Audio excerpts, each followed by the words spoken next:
On est avec Sarah Twamy à Euretina. On va parler non pas de ce que tu as vu aujourd'hui, quoique on en parle une autre fois. Des choses intéressantes. Voilà.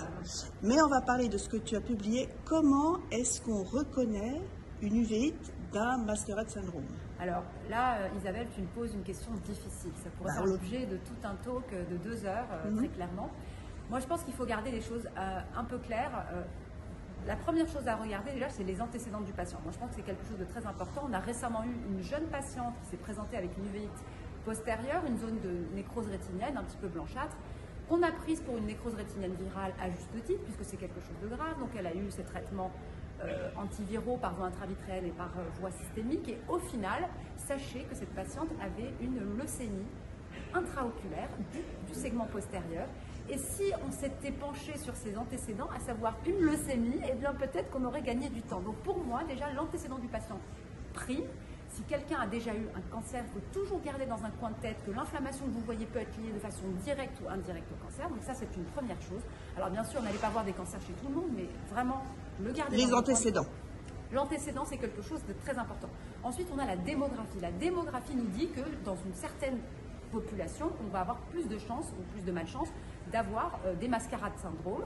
Par exemple, le lymphome intraoculaire, le lymphome vitréo-rétinien, qu'on voit plus chez les populations de plus de 50 ans. Donc si vous avez quelqu'un qui se présente avec une myalite, une inflammation vitréenne, une infiltration vitréenne, il faut le garder en tête et même on peut se dire que le bilan de ce patient va inclure le lymphome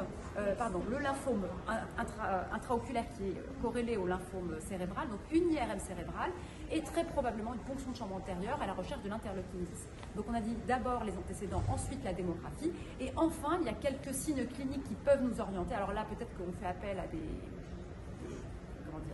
des skills un peu surspécialisés.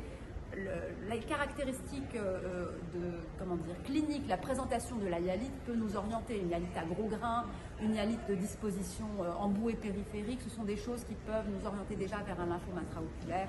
Sur d'autres types de mascarades, par exemple, certaines leucémies qui peuvent donner des hypopions, un hypopion d'une forme particulière, entaché de sang, peut aussi nous orienter. Donc là, on est vraiment dans des spécificités. Il faut avoir vu des patients pour pouvoir y penser. Donc, je résume. Une inflammation du vitré, 1, les antécédents, 2, la démographie, l'âge, 3, les signes cliniques. Les signes cliniques, voilà. 4, ça je ne l'ai pas dit, c'est important. 4, la mauvaise réponse au traitement. Bien sûr, ça va de soi, mais je pense qu'il faut le rappeler. Si vous avez un patient qui se présente, disons, on garde vraiment le mascarade syndrome le plus fréquent, le plus facile, le lymphome intraoculaire, vous avez une hyalite, vous avez fait tout votre bilan, vous avez cherché les infections, vous avez cherché la sarcoïdose, la tuberculose, etc. Il n'y a rien, tu mets de la cortisone. Il y a rien, vous vous dites c'est une inflammation idiopathique, je vais quand même mettre de la cortisone. Si vous voyez que ça ne répond pas ou que c'est très dépendant des corticoïdes, il faut se reposer la question que, en fait, c'est peut-être pas une inflammation vraie, c'est peut-être un mascarade syndrome. Et comme toujours dans les cancers, y penser, c'est sauver. Exactement. Ok, merci.